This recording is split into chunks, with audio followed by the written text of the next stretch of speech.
Good, folks? Welcome to another episode of the Cover One Film Room. I am one of your two hosts this evening, Anthony Prohaska, joined as always by Eric Turner. And Eric, super cut and dry, straightforward episode here. The Bills come out and absolutely steamroll the New York Giants in a fashion that everyone is super cool with. I was expecting.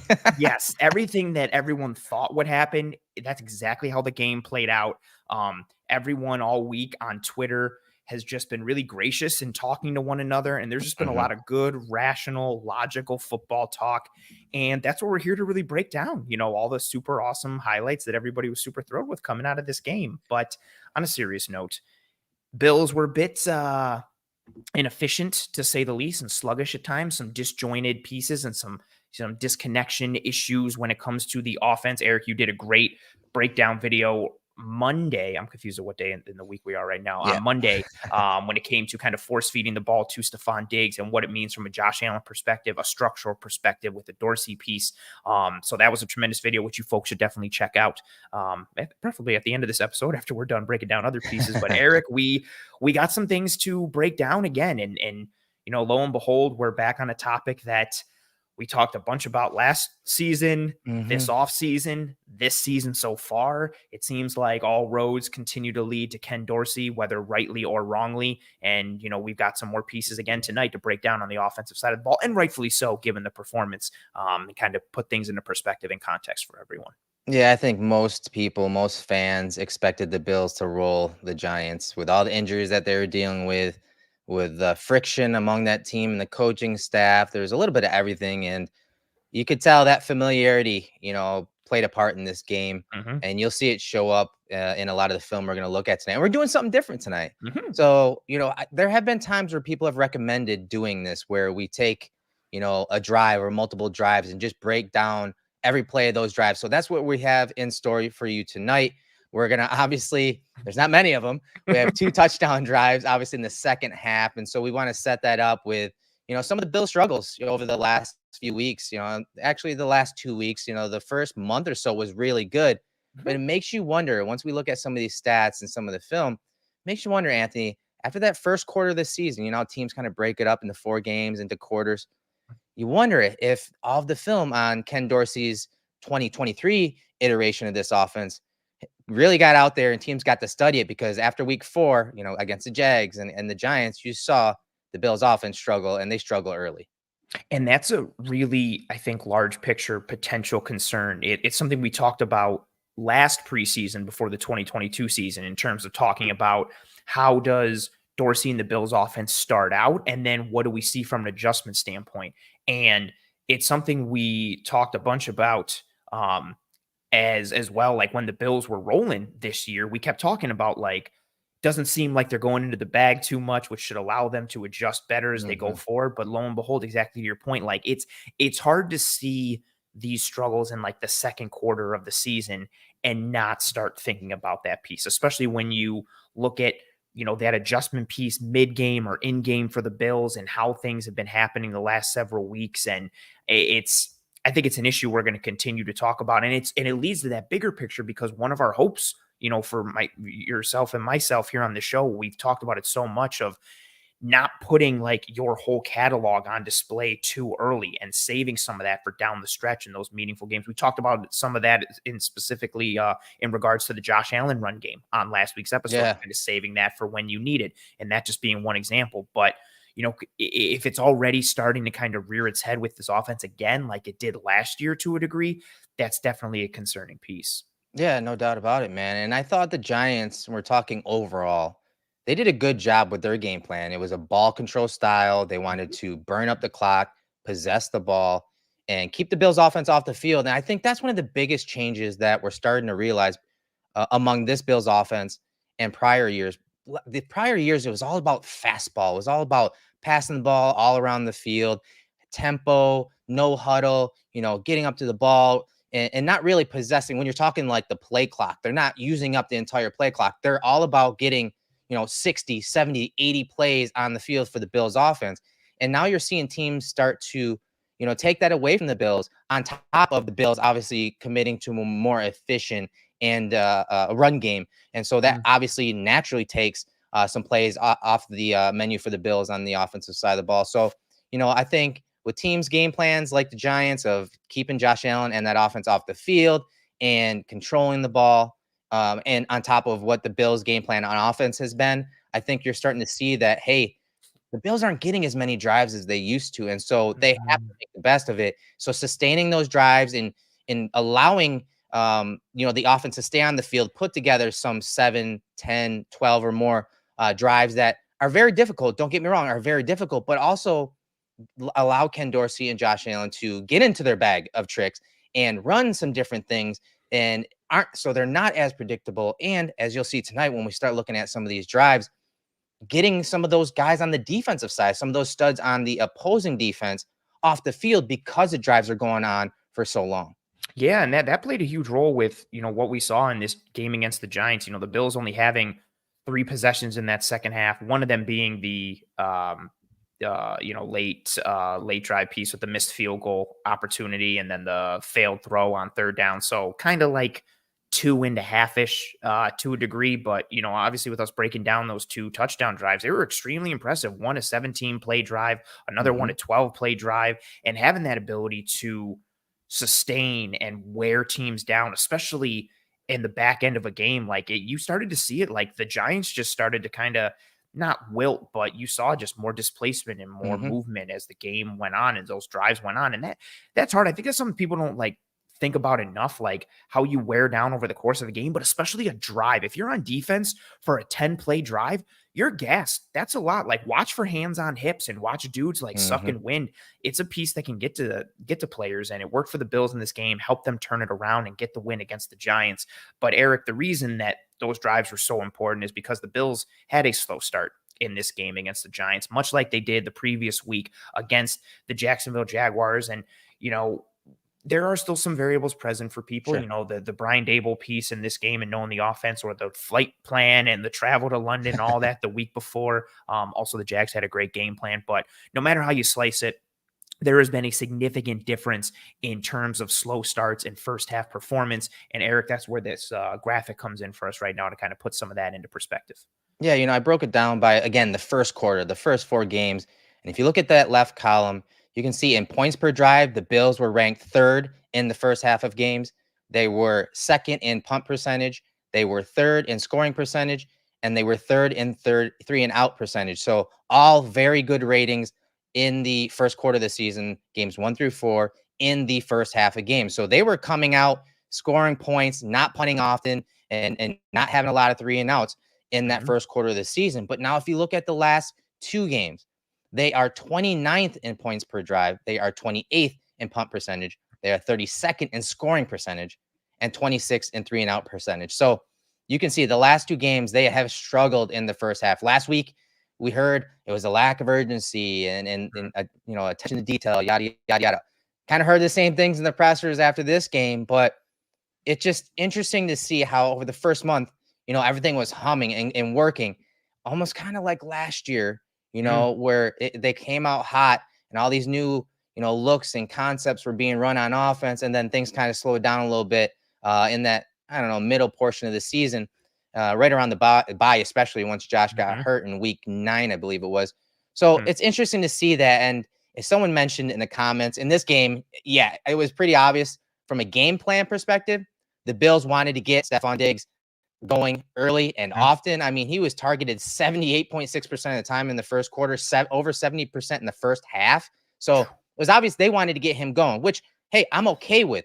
But we know that Stephon Diggs can get in rhythm quickly and can get going quickly. My issue is the Bills need to start getting the others involved early, and then it just opens up the offense, and then Diggs is going to eat anyway. So I think they need to flip the script on that, right, Anthony? I think that's where the focus should be. And maybe that's what McDermott and the staff were talking about the last few days. Yeah, I love that part. And real quick, I want to grab this comment from Roy. Roy saying, "Is any of this film room clips going to focus on possible misses by Allen of open receivers not named Diggs?" Not completely, but what I mentioned earlier, Roy, go check out that video breakdown that Eric did earlier in the week. Yeah. He focused purely on the offense and Dorsey and Allen focusing too much on Diggs. He broke down scheme and concept and plays, showing where there were other potential options. So that's definitely something you want to check out right here on the Cover One channel. Go check out that video from this Monday by Eric. And Eric, yeah, I'm right there with you. Like, just that adjustment piece, and kind of not the initial start is what concerns me. Obviously, like, you don't want to start slow, but then like the lack of kind of adjusting to kind of get things into rhythm. In this game, the Yeah. run game was a really nice pivot in the second half, which we're going to break down a bunch here with how integral it was on those successful drives. But I felt like that was something that they could have gotten to earlier in the game, especially with Yeah. how sluggish and disjointed they were in the past. Like, it sounds simple, but just okay, if like A isn't working, why don't you try a little bit more of B? And it felt like they could have gone to that well a little bit more. And that's something I think they need going forward. In addition to the other piece that you mentioned, yeah, like Allen and Diggs have this tremendous rapport. Diggs is tremendous. It's good to get him going early, but you want to also get the rest of the players involved. And not to mention, if you start to get to those other players and you get those other players involved, it potentially draws attention away from Stephon Diggs, because it Yeah. creates the opportunity for defenses to be like, well, they're really feeding Harty right now. Like, we have to honor this piece. And then when you need Diggs later in the game, or those money downs, which he's probably going to be successful anyway, you have Anyways. that yeah, right? Like, Yeah. he's going to win kind of no matter what. Yep. You don't need to force feed him the ball. And it gets everybody going, kind of juices everybody up, in addition to kind of making the defense have to lean in a variety of other areas. And Eric, we broke down the first half struggles and those changes in pieces. And this is another one, again, when talking about getting Eye the opener. offense into rhythm. This is wild, looking at the first half statistics. So this is just, again, I don't even have to say anything. Like, you just if you look at it and you see huge discrepancy from a Discrepancy. target share Yeah. perspective. Yeah. But then also, like, the EPA numbers are very Hmm. interesting as well. It just, again, goes into this piece, as it says right there on this graphic, of the Bills needing to get others into a rhythm on this offense. Yeah. I mean, these are all the Bills receivers and targets, with targets over at least 10 targets, on the season. So Diggs is leading right now with 42 targets in the first half of games. This is the entire season. That's nuts. Knox with 15, Davis 14, Kincaid 12, and then Harty and Cook are pitching in 10 targets each. And then you can see again the discrepancy in the receptions, the yards, the touchdowns. So, it was interesting to look at these numbers, especially when you go back and watch or listen to some of the press conference of the Giants defense Mhm. and some of the guys there. Here's some quotes from some of the Giants defensive players. So Xavier McKinney, safety for the Giants, had something to say after the game. He said, "We had some coverages to try to take Diggs out of the game. We were trying to frustrate him, trying to hit him as much as we could." Here's another one from the safety, Pinnock.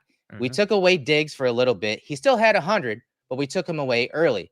That kind of messed up their rhythm. It messed their rhythm up. They like to get him the ball early. We had to stop and fluster them a little bit." And so when they come out and say that, and they look at these numbers, Anthony, it just makes sense. And then when you watch the film back, Mhm. and you heard McKinney talk about them throwing some different coverages out there. What they were doing was stuff that like Rex Ryan used to do, where he would put a guy right up at the line of scrimmage on him, and that was Mm. McKinney most of the time. Kind of be that underneath player, but make him go outside and release him. Not really playing him per se. Mhm. Release him to the corner, who is an offense off coverage, and then play underneath for those checkdowns to Dawson Mhm. Knox and Cook and whatnot. So they did some things underneath where they kind of bracketed him. There were times where Diggs was, double or triple team. So when you look at those numbers and you see that film, it all makes sense. And it's not going to be something that's going to go away until they start getting others involved. Yeah, and that's part on Ken Dorsey. You had a great quote. I don't know what episode it was, but it was definitely in this season, with the idea of, Dorsey versus Dable, because so many people have that debate all the time, Hmm. and how Dable was a schemer. He Yeah. was a much better schemer than Dorsey, and he's got this play that is going to scheme this guy open. I mean, I just think about all the times in like that COVID season, and like Tyler Croft is just running wide open because Yeah. Dable just schemed him Lee open like in the Smith low in red the zone. low Yes, red zone. Like, what? yes, all those little pieces. And Dorsey shows some of it, right? The touchdown to Deonte Harty is a Sure. nice scheme play to like get him open, but That they used to getting run under Dable. Yep. right, shock, getting into more of those pieces from a schematic perspective, because I think that also ties into the Josh Allen piece where, and this is completely understandable, when in doubt, I'm going to Stephon Diggs. Like, he separates, he wins, he's reliable. And so it's some on Dorsey from a design and schemability perspective. It's some on Allen from a decision standpoint. And all of it, you kind of just get into this, cat chasing its tail scenario, or this like endless loop where there's it's a chicken and egg scenario. Yeah. And then it just starts to loop and loop and loop. And I think a great way to get out of it, like we've talked about, is getting other guys involved early, especially those are great quotes. Teams are going to look at that, especially with how the Giants have been. They're going to look at this game, a defense coached by Wink Martindale and a head coach in Brian Dable, who's worked a ton with Josh Allen, obviously, and look at that and be like, they had some success here. Like, I wonder what this defense did whose head coach worked with Josh Allen a ton and helped him ascend. Maybe we can replicate some of those things. And then you see the quotes from McKinney and Pinnock. You got to think that's going to be replicated by more teams going forward and being like, okay, if they really want to lean into that Diggs piece, let's take them away early. Let's just beat the hell out of them, or try and reroute them, or, throw more cloud coverage his way, or bracket him, or whatever the hell. The Bills are going to have to answer that piece and pivot from that piece, whether it's the run game, whether it's passing concepts and designs that are designed and not forced, but the aim is to go to someone else other than Stephon Diggs to kind of push Allen in that direction. It's going to take both of them in terms of Allen and Dorsey, but it really starts there, because with what the Giants said and the success they had, it's something that teams can replicate going forward. And if that continues to be a problem, the Bills are going to be spinning their tires. And guys, I see you in the comments, the doom and gloom. Like, stop. It's early. You guys are asking, okay, what's the offensive identity? Well, I think that's still a work in progress. And I said that on social media the last few days, because you got to understand there are a lot of new pieces. You guys are naming all these new pieces and you're expecting them to just be incorporated so easily. It's not. It takes time, especially when you talk about how the offenses completely changed their identity and gone to more of a 12 personnel look. Now one of their tight ends gets hurt, then a tight end in the game gets hurt. So a lot of these things, there's a lot of factors. And, you talk to some of these players and you realize, like, it's not like Madden where just all of a sudden this person's a 95 awareness, a 95 speed, and like they're just up to speed on everything. Like, it takes time for guys to get incorporated. It takes time for a staff to adjust and figure out the rhythm and role for several players that are now in this offense. And even on the defense side, they're seeing some growing pains too. I see a lot of people talking about the safeties and some of the struggles that you're seeing from there. And, this guy's playing slower. It's like, okay, they're playing a pretty different system right now. And they're asking these guys to do a lot of different things that they weren't doing under Leslie Frazier. And you think it's just this same system. It's not, Anthony. We talked about it already. Some of the coverages that they're spinning to, some of the pattern matching that they're going to. This is stuff that, again, we're having to take notes on because they haven't really run it this way in the last few years. So I do think it takes time, and I don't think 6 weeks is really good enough. And I don't want them to be humming right now. I don't want them to be at their, top tier play right now, because then that means once December hits, then what? If you peak too early, that is a thing. That is a thing. And so that does, that worries me more about peaking too early than some of these issues we're talking about with identity and getting a wide receiver incorporated, and with all the philosophy change going on the offensive side of the ball. So calm down. The division's not out of the play. These guys aren't just all of a sudden bums. It'll start to settle in. You'll see the identity. You'll see the roles come to the surface. It takes a little time. So just pump the brakes a little bit, catch your breath, and we're gonna take some look at some film here in a little bit and kind of show you some things that happened in this game that, yes, they started off slow, but then you see how they start to work through it and how sustaining drives is important. Again, this is a marathon. This is not a sprint, guys. Yes. And that piece, I got super excited when you said it. Like, no NFL team wants to hit their stride in October. Literally no one. It goes back to the Von Miller conversation with everyone too, being like, just let them rest. Everybody wants a healthy Von for December and January. Who cares about September and October? And it's the same with the offense. You don't want to hit your stride. You don't want to peak too early. And the reason it's a marathon and not a sprint, it's similar for marathon runners. You don't want to hit your peak at mile 15 or mile 16, because then you burn out at the end and you're not going to finish. It's timing it right. And I know people are going to be like, of course you guys are saying that because you're making an excuse. We were one of the early jumpers honors. That's not good grammar at all. Of Ken Dorsey needs to be better last year. We are just fair and objective with the analysis, whether it's data, whether it's the film. And again, we compare it to everyone else in the league, right? Yes. It's relative to the league. You watch some of these games across the league. actually defenses are winning right now. Correct. And offenses are trying to catch up. And that's the bigger picture here. That's, kind of been talked about this last week. And I totally buy into that. Yeah, that's also another point too. And yeah, I said something similar on Twitter. Like when you don't watch the league with the same eye for detail or critical lens that you do your favorite team, you lose some of the bigger picture in terms of performance and in terms of execution, in terms of knowing what good or bad or normal is. And I think some of that plays into things as well. But there are some things to like. We've seen positives from Dorsey in this offense early on in the year. I know the last 2 weeks haven't been great, but again, Eric, to the overall bigger picture, what we're going to break down with these drives are kind of a microcosm of the ability of this offense to pivot and to adjust. Granted, in this game, it came maybe a little later than we would have liked, but the capacity is still there. And these 2 drives were extremely successful in terms of what they did for the offense, what they did for the game. And that's why we're going to break literally every play down from each of them. Yeah, and it was good the defense kept the Bills in this game until, late in the game. But when the Bills did get going, I mean, they put 2 really, really good drives together. I mean, span of 29 plays among 2 drives, 154 yards, 13 first downs. This drive started at the 9:52 mark. So guys, as we go through every single play of these 2 drives, we're going to try to move through some of them a lot quicker than others. But I want you to pay attention to the top of the screen. That'll give you the first down marker, the yards to go, the yards gain. And I got some notes there to kind of help us work through it. So the first play we're looking at is Josh Allen under center, and this is only a 2-yard gain. It's a mid-zone run. They're trying to get north and south here, and this is one thing I want you to pay attention to early in this drive are the interior defensive linemen. Obviously, Leonard Williams, Dexter Lawrence is a monster. When he's in, that's one thing we're going to point out in this breakdown is when he's in and when he's out, because you'll notice when he was out, the Bills actually ran the ball and they ran it well.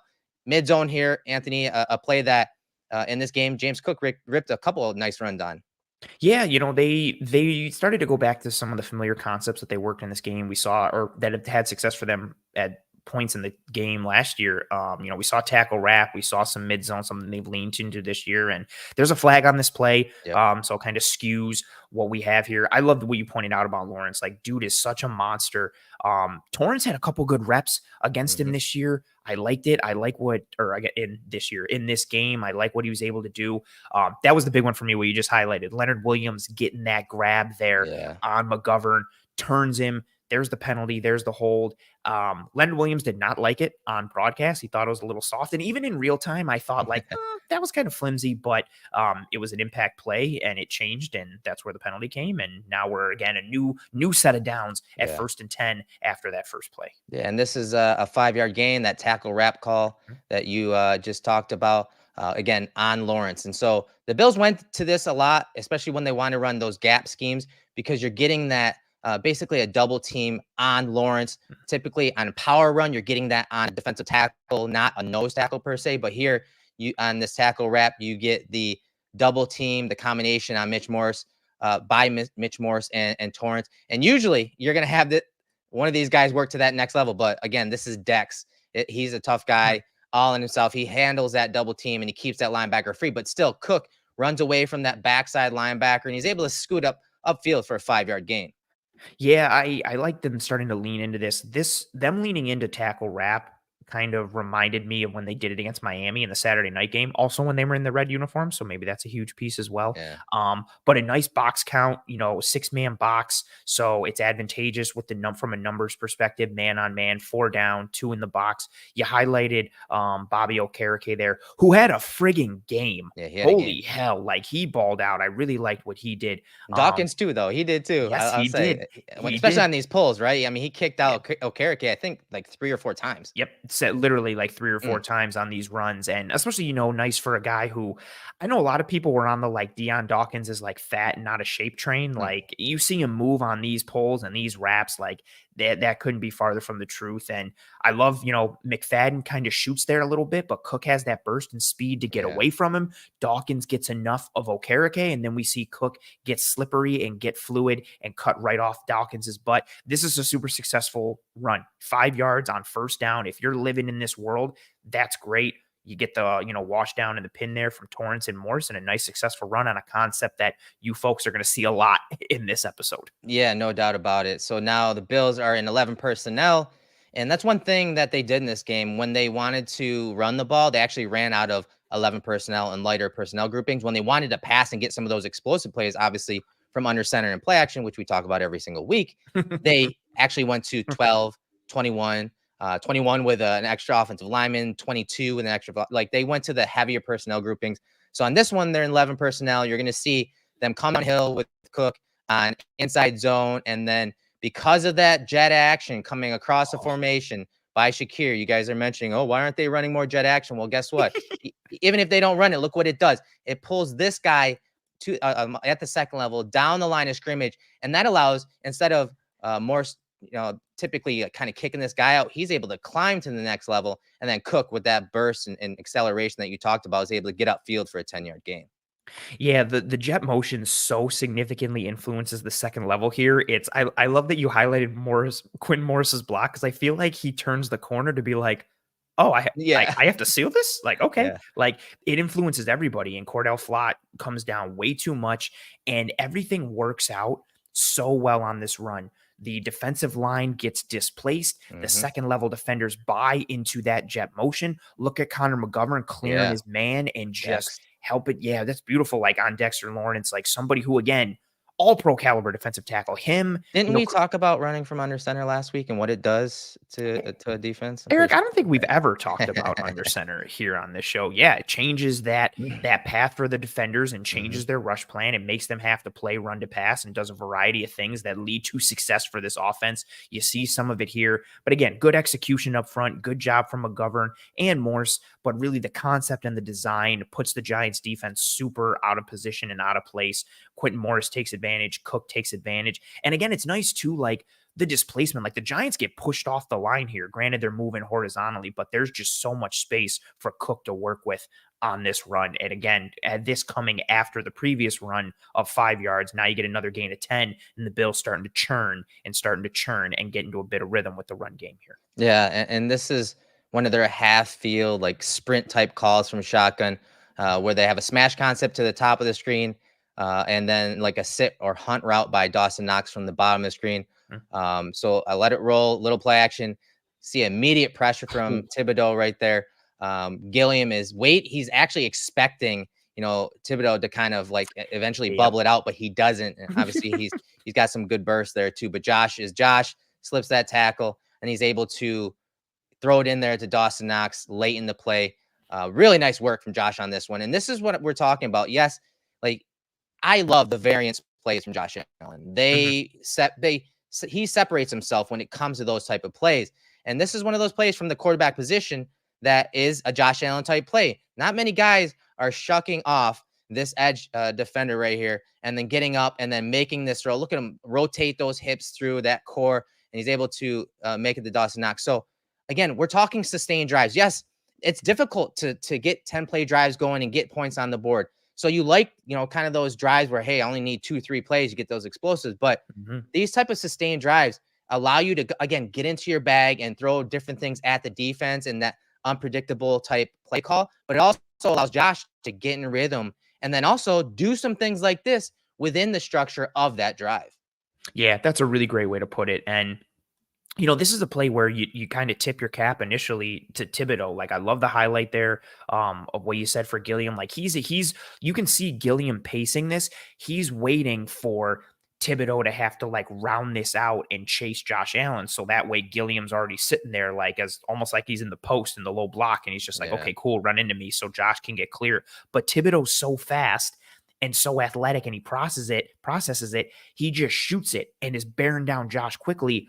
But that's the variability that you have with Josh Allen. He's so big and so strong that even someone who makes a great play like Thibodeau does here, and with how big and strong and fast he is, he gets his hands on Josh. Josh just shakes it off and then fires it to Knox. I also really like what Knox does on this play. Like as he starts to see Josh and he sits, watch him come forward to make sure he gets in front of Bobby Okereke. I like that. Just doing little things to help your quarterback, making sure you stay in front. Don't allow that defender to make a play on the ball, especially with Okereke, who is making plays on the ball all night. Right. And so 1st and 10 situation, this is a 7-yard gain. The Bills are under center, still in 11 personnel.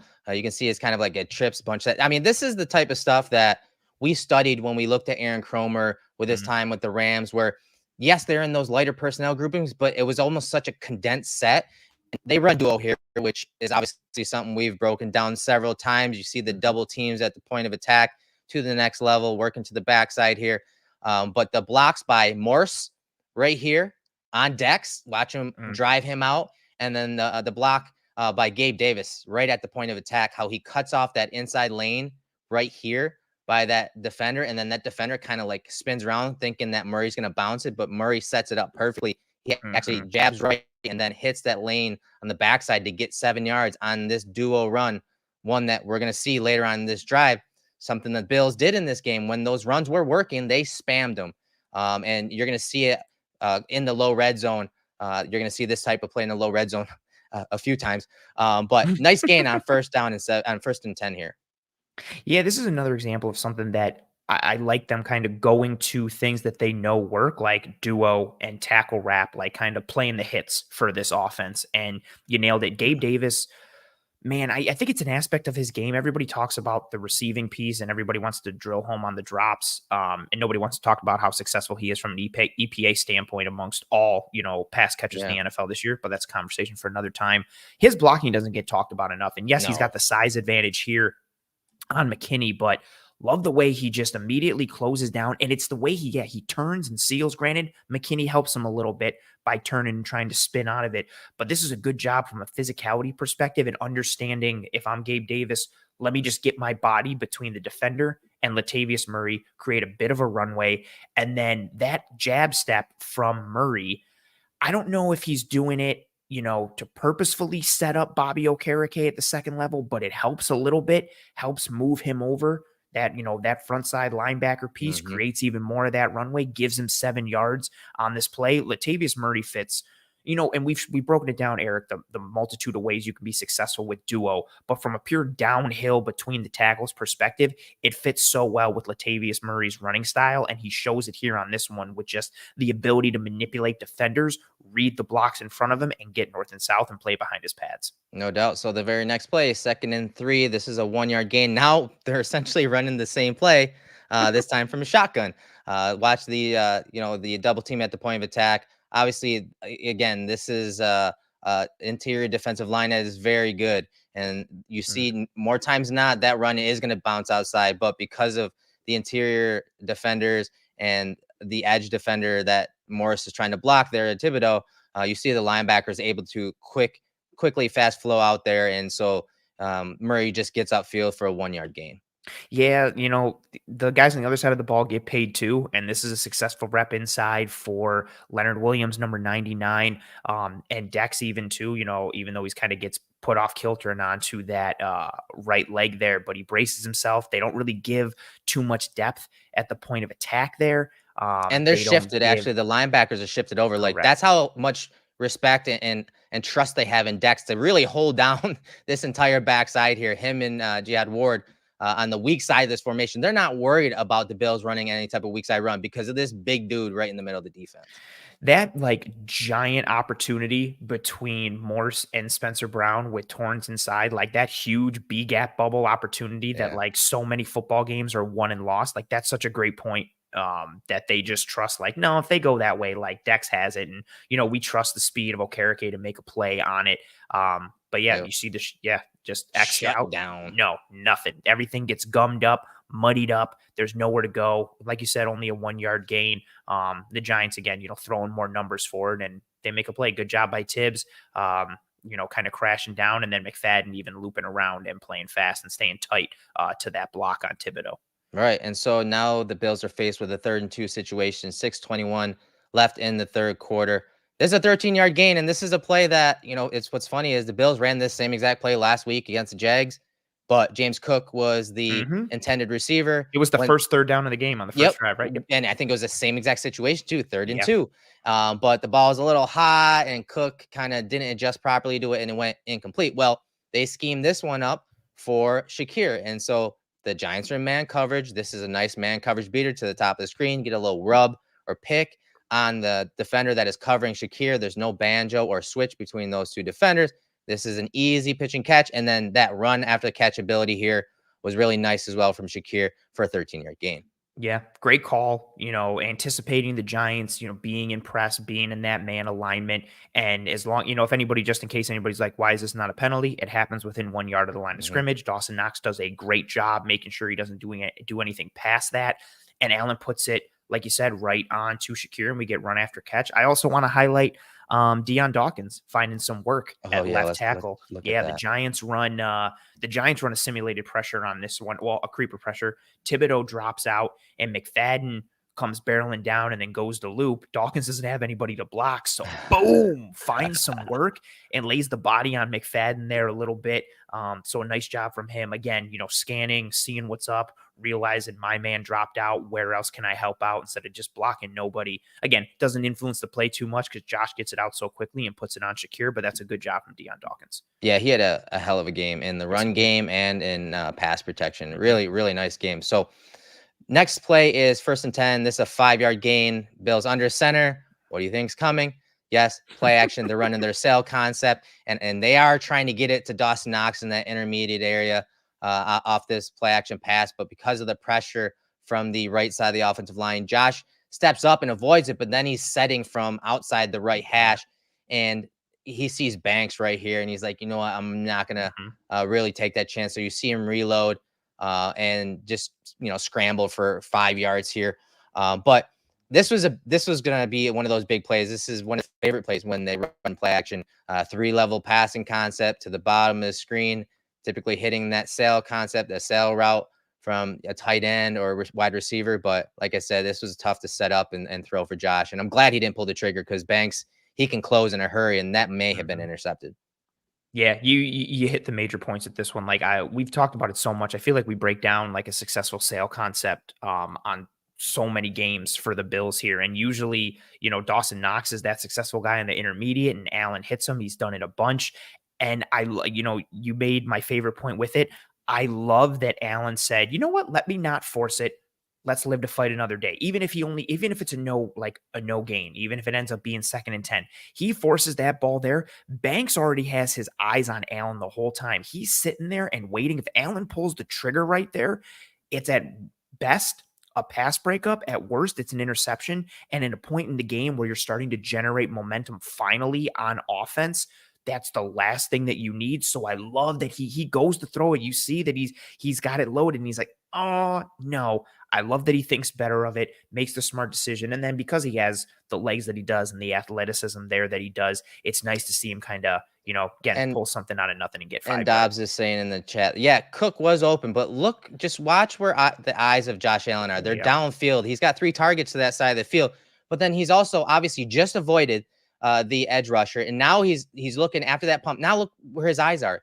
He feels that pressure coming back behind him. So, and obviously from this side too, this guy's looping. So it's easy for us to say, hey, just dump it down the Cook. But you got to understand where his eyes are and, the bullets that are flying in the pocket here. So I agree. Cook was open here, but once he reloaded, he felt that pressure closing in on him. That internal clock was closing down on him. And so his eyes were just not in the spot to just, hey, there's Cook right there.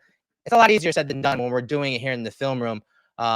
Either way, Josh gets 5 yards on that play and they move on to 2nd down. So this is a 2nd and 5 situation, a 1-yard loss here. You're going to see Dex Lawrence force a cutback on this play. And once again, these are tough blocks at the point of attack. So Dex is a nose tackle here, and you see him manhandle and kind of control Morse here. So this is that Mhm. mid-zone run. Typically, that's going to cut back up inside, especially when you're talking some of these wide techniques. And then, of course, big old Dex here. So these two guys are working to okay. Well, that's tough to do because of that interior defensive lineman. They're not able to climb, and that's why you see Bobby kind of shoot the gap there and bring down Cook for a 1-yard loss.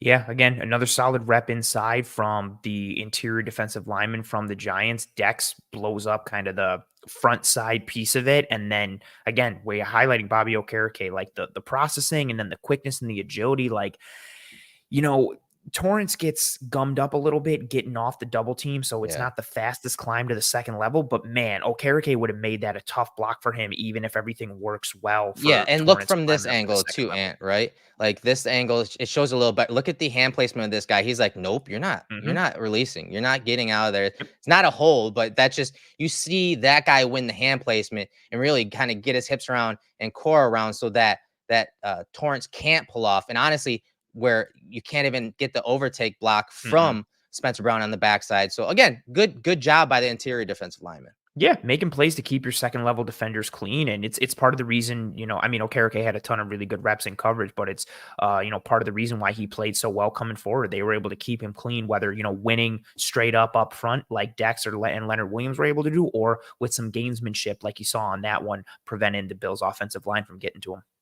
Yeah, and Dobbs, this is the play where I would say, okay, we need Cook to get the ball early, and Cook needs to do something a little bit better on this play. So Mm. I'm gonna try not to get too pissed off about this Mesh play. again, man. Second week in a Same as row, last week. bro. Yep. And it's such an easy concept to like everybody I runs dude, mesh. I'm Everyone. so over this concept that I went back Dude. and looked at how Dable was running it because they ran it a bunch, and they actually ran it in two different ways where you're not having just you where basically you're getting those two crossers, those two mesh routes, but they also would run a corner and a post with it. It was more of Mm, a air raid mesh. It was called mm, 92 mesh.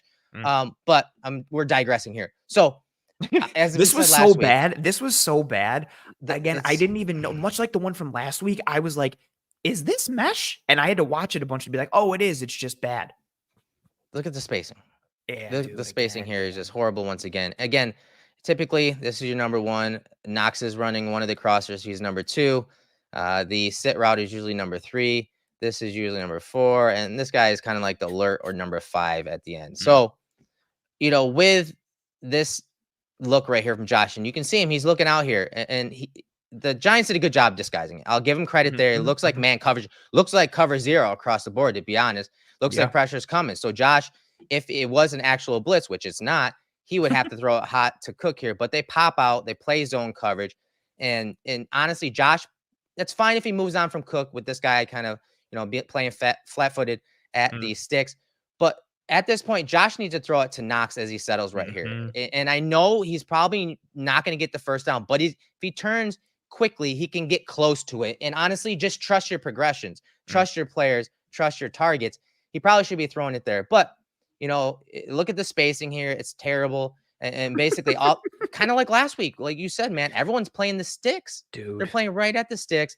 Either way, Josh extends the play and he forces it into Diggs. Thank God he's able to catch it and get the first down. The one thing before I turn it over to you, Anthony, the thing I don't like about this is normally Mm, what happens when you're running this swing route.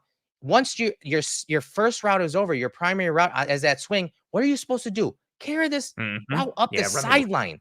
Carry this run up the the rail. sideline. Don't let these guys easily guard you. Run away from people. That Yeah, run really the makes rail. me mad. Someone mentioned about not being QB friendly on the last play. This is one of those Mhm. plays like I want to see you carry that up the sideline because if for some reason Josh extends a play from outside the pocket, guess what? You're going to be open like you were a couple weeks ago against Mhm. the Dolphins. So I'll turn it over to you, man. This play, I'm over this mesh concept each and every week, especially when they run it against. They eventually get zone coverage, and this is really typically a man beater concept. Yeah, fair. My first point was the Cook piece. I would really like to see him continue to run the rail there and just pull McKinney or any other defenders with him and try and clear things up a little bit. This is one in the game, like, and this is where all 22 changes so much versus broadcast. Like in the game, I was like, oh, like what a great play, like Allen to Diggs. Yeah. And then I watched it here on the all 22 and I was like, oh, this is brutal. Like this is terrible. I would have exactly your point. Like you went through the progression, so I'm not going to drill down anything more with that. This was like a risky throw at a big moment, high leverage situation. You highlighted Okereke there with his drop and where his eyes are. And this again, this was a big moment, and we're sitting here nitpicking a first down, on third Yeah. and six that went for 7. So I understand that if everybody's like, but this is, a great play from Allen and You're Diggs. Yes, forcing it to Diggs. That's the correct. problem here. You're He flew through the forcing it. progressions. You're forcing it to Diggs, and this is all for all intents and purposes, like a low probability success piece. Like I love the idea. Take Knox, who is second in your progression there, get it to him. He's got the space. He settles down. He sits. I understand to a degree, like Josh starts to roll right. So maybe similar to the play before, his eyes leave from Knox and then he's just looking at everything to the right, the potential of Gabe and Diggs. But that, Eric, that's my favorite Yeah. moment. Deion Duh. Dawkins snatches the soul from Isaiah Simmons there. He even clubs him on the way down. Bro, he wrenches down hard on that inside arm, then buries him, almost makes him land on his head like Isaiah Simmons is a 4-year-old doing a somersault. And then, yeah, look at him, gives him an extra push into the face. Boom. And then he gives him another one after, so drops him into the ground, pushes him, push and him. then he gives him another. Like the fit, that's a good technical play from Deion Dawkins, sensing the lean and the leverage there. Like Simmons goes with that long arm. He's leaning hard into it. Yeah. Dawkins has good hand placement and balance, not to mention he's got a big size and weight advantage. Yeah. So he just stays with good balance, wrenches down on that arm, and then buries Simmons. Like that's my in a horrible world of shit for that play. That was beautiful. Yeah, we had to throw that in there.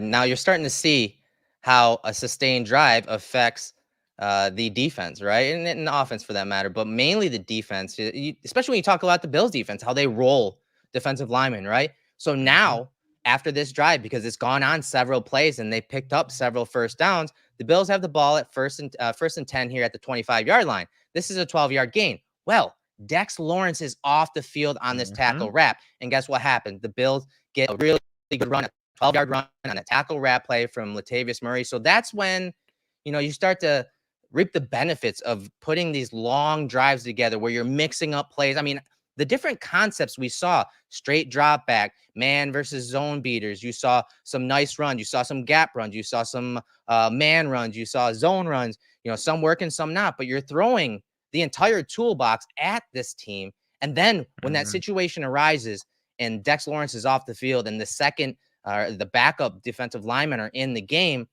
the staff's alerted to it and they say, you know what? Let's run downhill. Let's run this tackle wrap. Let's get 12 yards to put us in striking distance inside the red zone.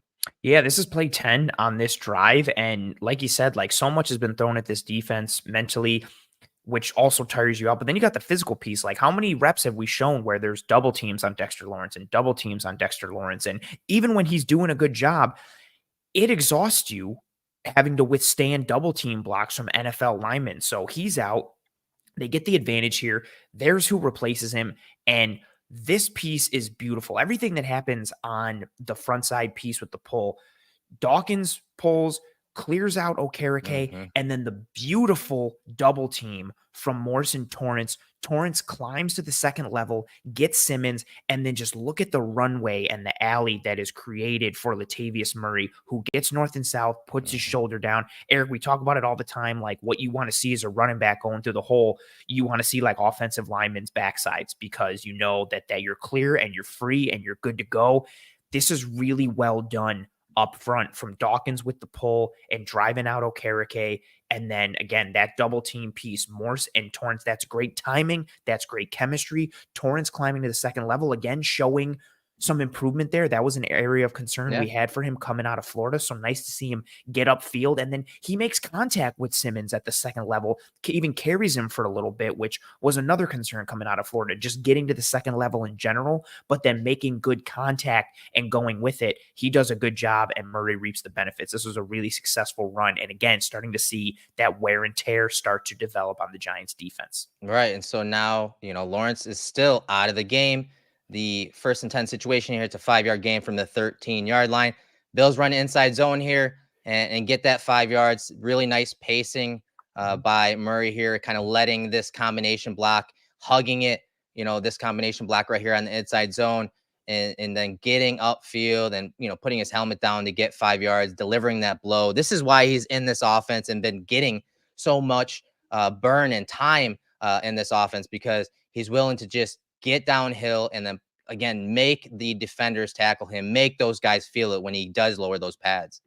I really just like how much they leaned into the more physical side of the run game on this drive. Even when they were going, zone, you're getting this type of physical displacement that you're creating. But the gap scheme runs where you are moving people, you're getting hat on a hat, and you're playing physical. You saw them start to reap the benefits, and they've got the offensive line that can do it. Like, look at the space that's created. That double team block on Leonard Williams, they drive him right off the line between Spencer Brown and Osiris Torrance. And this is kind of, I don't know, Eric, kind of par for the course at this point. We've been talking about it since the preseason with how well Torrance and Brown play together and work together when it comes to double team blocks. Like, look at them just drive Williams off the ball. It allows Murray to pace this run and pace his path like you talked about, because they create so much space for him and create that opportunity with that vertical displacement. He has the ability to kind of pace it, set his feet right, and then get north and south and get more yards. So it's a good job from Murray and his nose and vision for finding space, but it starts with the blocking up front, and the Bills continuing to be able to work downhill and kind of, manhandle the Giants up front.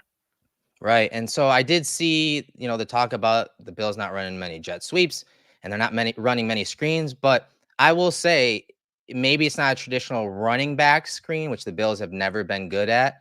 The Bills actually ran some quasi screens, and that's what I tagged this one because they actually had an RPO screen, two of them. Two digs set up. One, Josh shouldn't have thrown it based on the 5-man box. They should have handed it off, but instead Josh threw it out to Diggs to get blown up by Okereke because he didn't have leverage on the linebacker. But then later in the game, we're going to talk about it. You'll see that Josh makes the correct decision. The Bills get 5 yards. This is one of those type of plays where it's not a traditional screen, but this is a screen that it doesn't work. It gets 3 yards, but 2nd and 5 here, it sets up 3rd and manageable. So Josh sees that McKinney to the top of the screen is on Dawson Knox. He gives the alert. He lets everyone know, hey, it's man coverage. We're going to that next play. And this is what they're trying to run. But because of the pressure of Thibodeau off the edge, Josh has to kind of rush it. And this play is there too.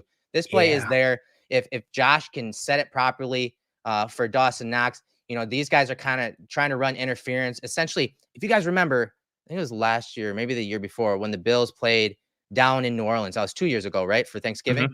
Yep. They ran this exact play to Dawson Knox to this exact side, the left side of this the offense, and he scored a touchdown on it. Again, you're just trying to get leverage for Dawson Knox, leverage on his defender right here that's covering him in man coverage.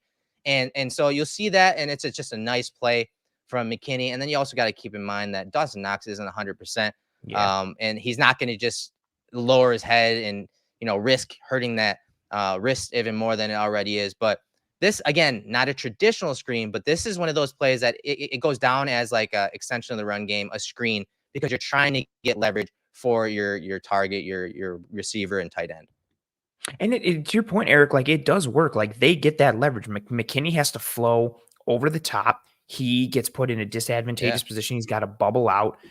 You see how much space there is between Knox and Deonte Banks, like you highlighted there. Like, Banks does a good job seeing the throw, putting his foot in the ground and having the ability to help, but he's out of position as well. If this ball gets to Knox with the proper timing and the proper trajectory on the throw, this is an easy first down. Again, it's 2nd and 5. This play still generates 3 yards, but it could have really been a first down or potentially even more if not for, again, Thibodeau just slicing in there. Like, he comes screaming off the edge. He diagnoses the run action in the backfield, sees that Allen keeps it, and just bears down. Like, that's a good, quick, and responsible, heady play from him. It heats up Allen. Good on him to be able to get the 3 yards. But to your point, this was there, and it was so close to being something more. Drive ends and a touchdown, so still all good, but that was a good play there.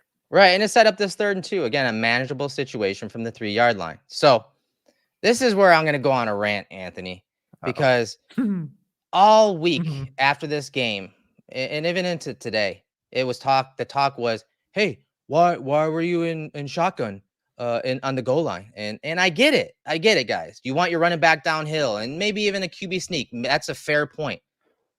When really the reporter should have been asking why they ran the same run play 3 different times from 3 different looks. So this is the first of 3 plays in the low red zone. This one was a conversion. This is a 3-yard game, but guess what? It's duo. It's duo from shotgun. Again, we've seen it under center on this drive. We've seen it from shotgun in this drive. They went back to it, and they do a good job of converting. They get 3 yards. They get the first down, new set of downs, in the really low red zone here. Yes, big time. And yeah, it's funny. This is with how much of this happened when I was watching the tape. I just like I heard duo, duo, duo in my head the way I heard Cromer with the hands, hands, hands. It Mm-hmm. was like they just like leaned into it on this play. And again, gets Dawkins the frees first them down. all. You see Thibodeau try and boom, you highlighted him Mm, already. That block there, good job from Dawkins with the torque and then the yeah. extension. He turns Thibodeau and seals him there. That's a really nice block. Like Knox helps him a little bit, but Deion Dawkins is doing the heavy majority of the lifting right there. And that's a good point to attack.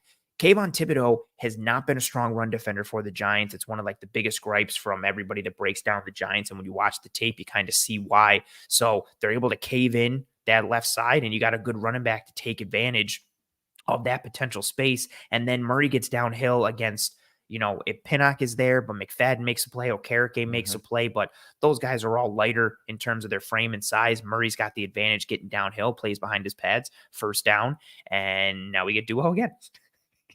Yeah, we get duo this time from under center. So you saw it in shotgun. Now you're getting it from under center. You're getting a different look here. Once again, with we saw it earlier in the drive.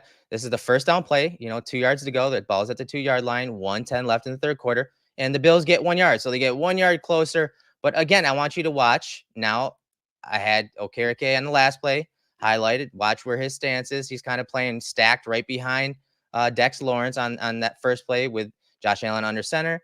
This play, he's stacked behind Lawrence again, under center, and he comes downhill. He actually shoots the gap, but he's not able to make the tackle there. He gets picked off by Gabe Davis unintentionally, really. But again, now the Bills are 1 yard closer to the end zone on this play. But again, same concept, duo from under center this time, and they get 1 yard. I really thought Murray was going to score, and I hate I when know. guys get through the line like this and fall just short. It always makes me think back to Marshawn Lynch getting stopped at the 1 against the Patriots and then the Malcolm Butler play happening right after.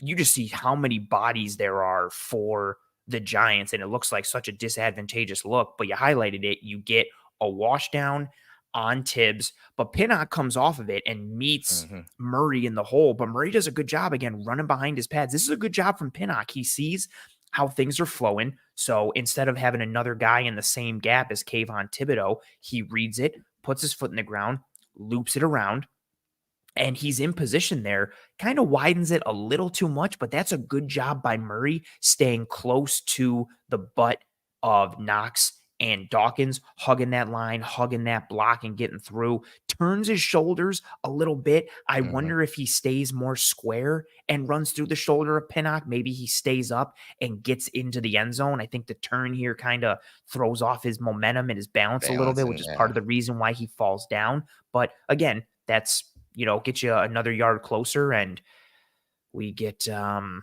Dawson again. Knox This time, tossed Thibodeau there at the end. I didn't right? I notice saw that. it at the He end. throws him. Oh, actually, Morse's knees out.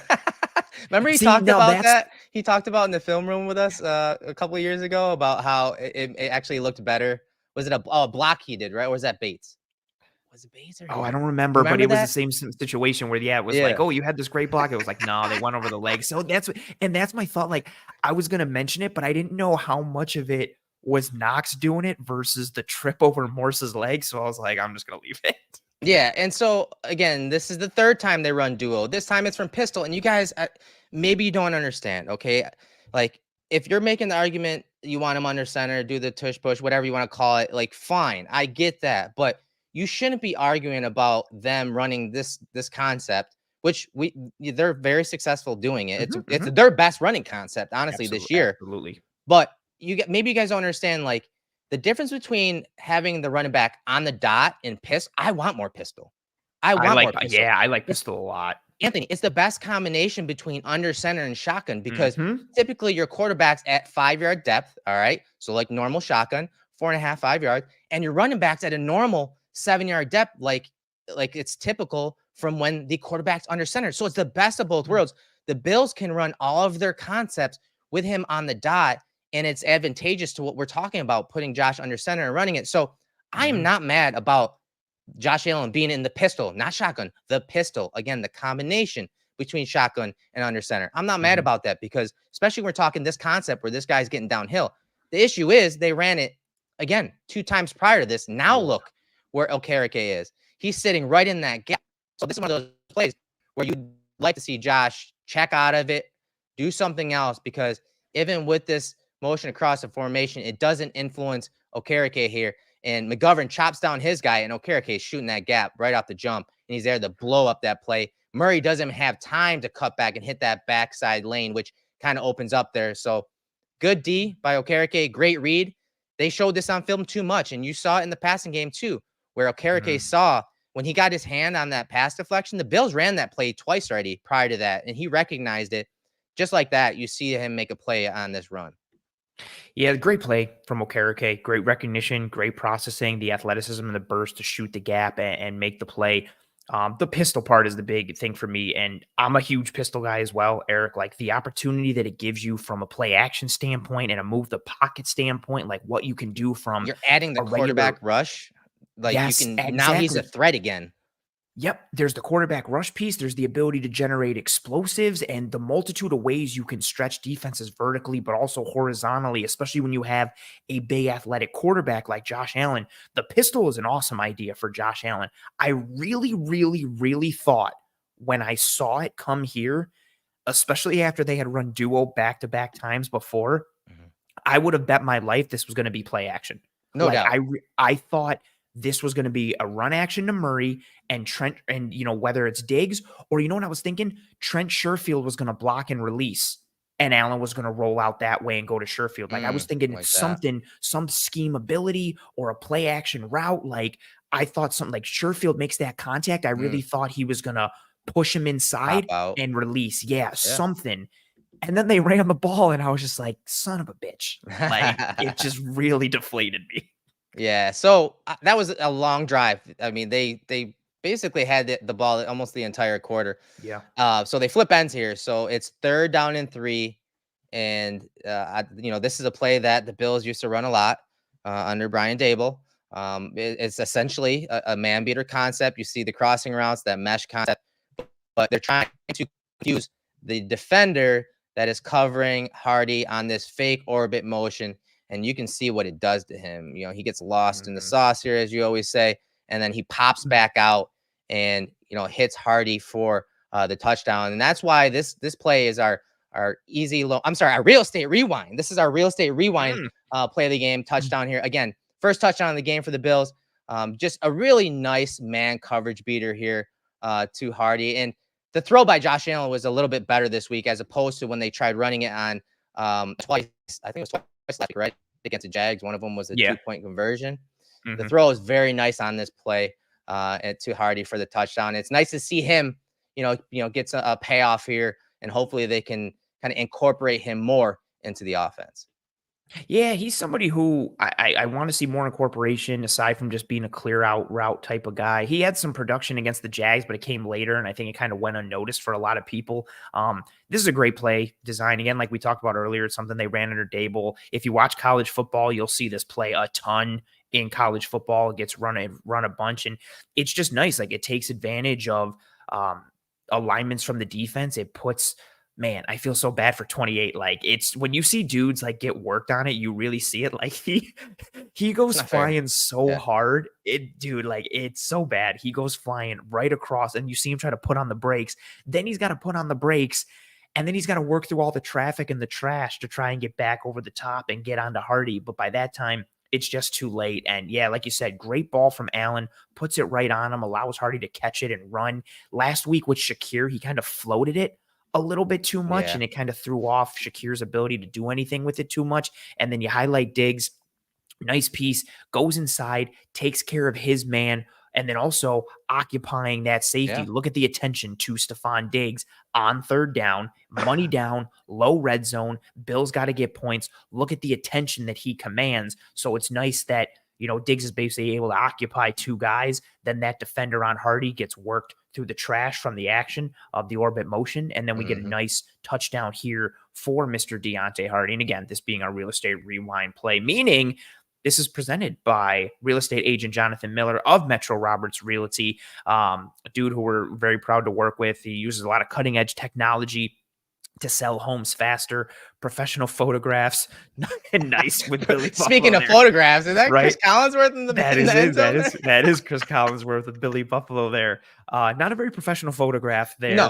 from Collinsworth for Billy Buffalo, but you will get professional photographs with Jonathan Miller, along with a 3D virtual tour, drone photos, and videos, all included with each listing at no extra charge. He works with buyers and sellers at all price ranges, also donates a portion of his commission from each sale to rescue an animal. We have his phone number in the episode show notes, whether here on YouTube or whichever podcasting app or platform you are listening to this show on. And this is a really nice one from a scheme standpoint that should make people happy about Dorsey. So Jonathan Miller got another good one this week. Yeah, no doubt about it, man. Good stuff. I think that Collinsworth That was great. photo in the back of the end zone got me, man. That That was was awesome. great. All right, so on to the next drive, the next touchdown drive here. Start of the fourth quarter, 10:35 on the clock.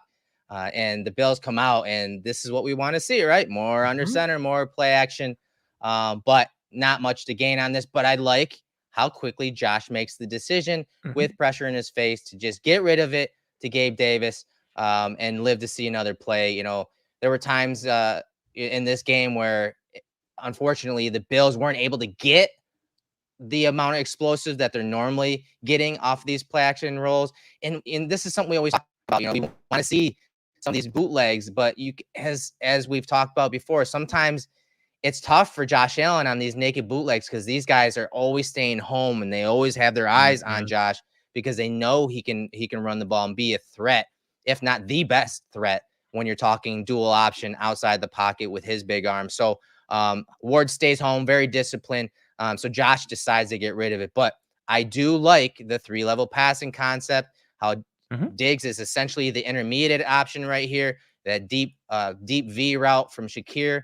I like this 3-level passing concept. Unfortunately, it only gets 3 yards on the play.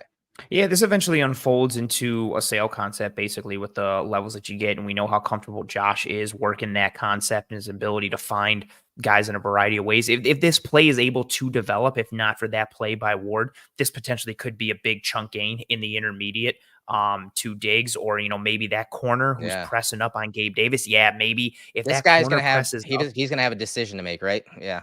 Exactly. And no matter what decision he makes, he's going to be wrong because somebody's going to be open for a potential explosive. Or again, he could drop out and then you hit it to Gabe. Maybe he's got more space to run. But with that defender you highlighted there already closing down on Gabe, it's going to be tough for him to make a play no matter what. So again, I'm in a similar boat. I like the concept. I like the idea. It's just, you know, Giants have so many defenders. It's an 8-man box. Ward comes free and does a really good job, you know, with that BCR responsibility. And especially for a guy who isn't very athletic and is more of a run defender, I thought Ward did a good job on that when heating Josh Allen up and making him have to throw that early to Gabe Davis. But again, good decision from Josh. I don't care if, you know, I'd love a big chunk game, but I'll take 3 yards and stay ahead of the sticks. So it's 2nd and 7 and you're still somewhat on task.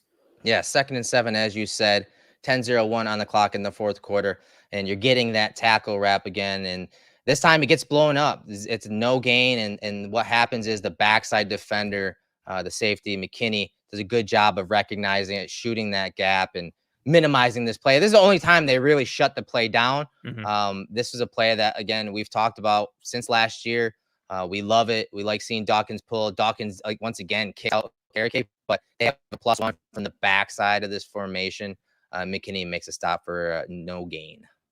Yeah, like you said, like good numbers in the box for the Giants, and it's more just that design and the timing of the blitz. Like McKinney literally shoots through where Dawkins was, takes a great angle. And Xavier McKinney's such a good physical player, especially around the box. Like this is a very well-timed call. You know, potentially the Giants got a little frustrated having the ball run down their throat on the drive before. And so, you know, through a blitz here, try and impact that run game or heat Allen up and not allow the Bills offense to dictate as much or be as comfortable. And you get a gain of 0 for the Bills, setting up a 3rd and 7 for them here on this play. Yeah, and there's a flag on this play on the defender that's over Gabe Davis. I think what they're like he was held, right? I think that's what the call was. But they have a man beater coverage or concept called here. They do get 6 yards on it, but again, there's a flag on this play.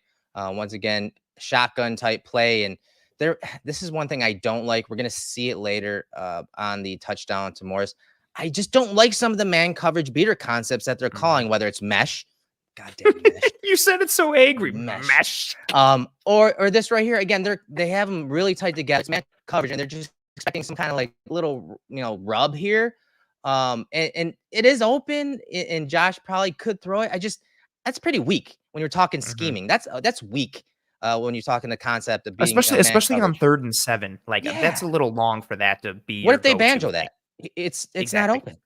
No. So I don't like this this concept versus this coverage. And then you got these guys basically running like a smash concept. It's a deep out route in a corner, so that's not open.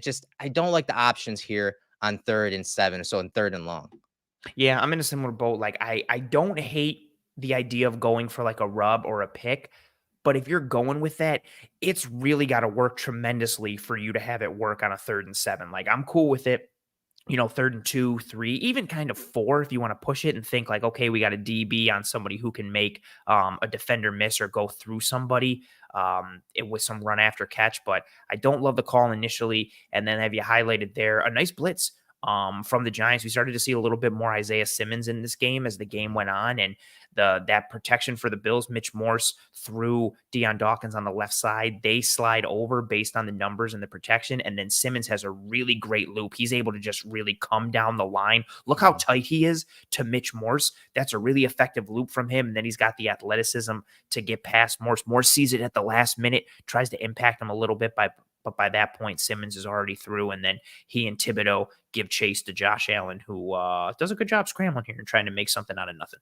Yeah, thank God. I mean, that was one of those pressures that we saw from the Jags, and I'm sure we're going to see it from the Patriots. And again, third, but that's the like. Stop living in 3rd and long. Like you got to stay ahead of the sticks better, because when the teams are getting really creative with these blitz packages and it's starting to work, and if you continue to live in 3rd and long, what do we see in the first half of this game, Eric? Like the first several 3rd downs were all 3rd and 9, 3rd and 10, 3rd and 9, like these 3rd and longs that allow these creative blitz happy defenses to get real creative with their pressure looks and the coverages they play behind it. You got to stop getting yourself into that situation. And we've seen it 2 weeks in a row. All right. And so again, the drive's starting to get going. They have a 1st and 10 situation here. The Bills get 5 yards on a really nice weak side fold block against the Giants defense. But the key here is Dex Lawrence is out. And so that's why, again, sustaining drives and getting some of those monsters off the field mid to late in drives, you're going to get some decent chunks in the run game, especially against the Giants here. So you get a fold block. So you're going to like a back block or down block on the nose tackle. Again, not Dex Lawrence, and Morse getting out into space and able to pull. And Cook just says, you know what, I'm going to get up the field. And it doesn't look like much, but that's a 5-yard gain on 1st down. Again, trying to, move and matriculate the ball down the field. A really nice call here. Again, you'll see later in the drive, later in the game. I would like this. Again, attacking the weak side of the formation. They were doing it with the tackle pull situation with Dawkins pulling to the weak side. And this time they switch it up. This is what I liked about what Dorsey did and Cromer did is, they're starting to key in on, obviously, on that tackle. We're like, all right, well, we're not going to pull the tackle. Instead, we're going to pull the center and on a full block here and get Morris up inside. So I like that little wrinkle in the run game by the Bills.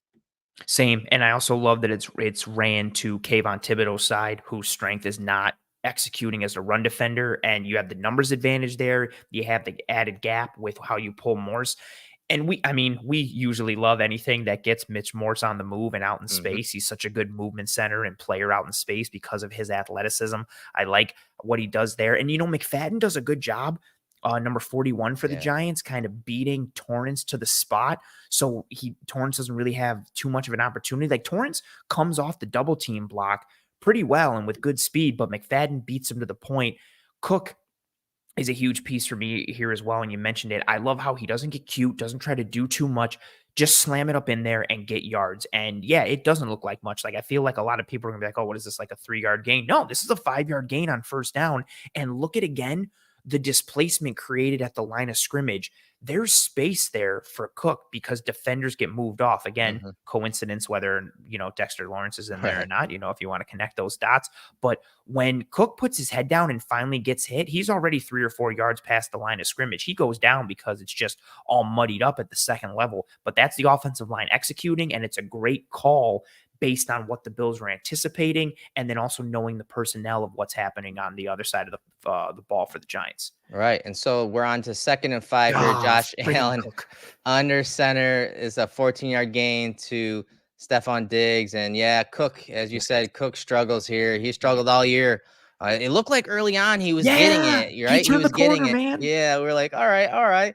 And now you're going to see the field a lot more. But as we talked about last week against the Jags, they put Murray in obvious pass situations because Cook has struggled. So Yeah. Josh Allen under center, play action pass, running a deep post to the top of the screen, and then like a follow concept with a deep over from Knox, and then Diggs is, I assume, following him after it opens up across the middle. But the immediate pressure from McFadden as a blitzer there kind of causes this play to go into chaos mode. But Josh regains leverage of the play, and he's able to find Diggs over the middle and just look at it from the end zone angle. I mean, this is a really nice change of direction by McFadden, the Yeah, linebacker he there. jukes him like he's a running Yeah. back in the hole. It reminded me like Ivan Pace down at the Senior Bowl, like in Ooh, one-on-ones, right? It kind of reminded nice. me of that.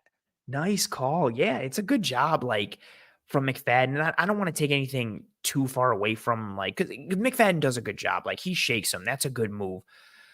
But I would like James Cook to be able to block Micah McFadden, and, at least Cook At Cook least McFadden, please. yeah, like, you can't, like, yeah, so, yeah, I don't wanna drill down too much on it, it's disappointing, but at least, you highlighted it there briefly, with the telestrator. He at least works back towards it, right? Like, he doesn't just Yeah, sit he there and go does. like, "Oh, damn, I got beat." Like, he tries to impact McFadden, and he does. Allen Yeah. steps up and is able to get around and kind of allow Cook to reestablish some sort of obstruction on McFadden. So, at least Cook tried to rectify what happened on there, but it's disappointing from the initial piece. And then you said, yeah, like it's just Josh just going into chaos creation mode. Another throw, another week, another throw across his body back towards the middle of the field, or just doing something that is not teach tape that regular people should not do or should not imitate. And this is the advantage he offers And you, when it's right? needed, right? Like, and Yes. when it's needed, that's the thing with these longer drives. Like I said earlier, we want those explosive plays. We want these high variance plays from Josh Allen, plays that only he can do, but we want it within the structure of the offense and at the crucial moment when they need him to pull it out. This is one of those plays where you get that free rusher coming right at him, and he has to go into that mode there of making that guy miss in the pocket and then just darting all the way back across the field, re-engaging and reacquiring his target and Diggs and making that play. Like, these are those plays that you still need for the offense. Mhm. I just don't want to see it, 5 or 6 times a game. And those are the only plays that are big. We want to see him play within structure, which he's done a lot better, especially outside of week 1 over the last few weeks. But you can't take these out of the offense. These are the plays that make Josh Allen, Josh Allen. Yeah, and these are the ones that make a huge difference for this offense. And Eric, the key piece, and like you said it and alluded to it, you want these kind of moments to be an element or an added layer to the offense. You don't want them to be Mm-hmm. the sole reason for explosives or the focal point. You can't expect to be like, well, you know what? We'll be able to rely on Josh doing something crazy and it'll be okay. Like, no, you want that to be an added layer and element to the structure and design that you already have. I think that's some of the problems I started to run into last year. And so, again, nice play from Josh, and having it be more of a supplemental piece instead of the go-to or the first option is definitely something that we want to see more of for this offense. Yeah, no doubt. And so there's another run play, 1st and 10 situation, 7:41 on the clock. There's a 5-yard gain. This time inside zone. You saw them run it with Murray from shotgun. Now Josh is under center. Cook is on the dot behind Josh Allen. And you see the nice cut from Cook on this play behind that big offensive line, just slicing up inside there. And I highlighted Dawkins on Okereke because once again, look at him toss him out the club there. Like, Hmm. Dawkins has been playing lights out this year. And you're seeing that nastiness that we saw early in his career and ability to get to the second level, to get out in the space, the pull.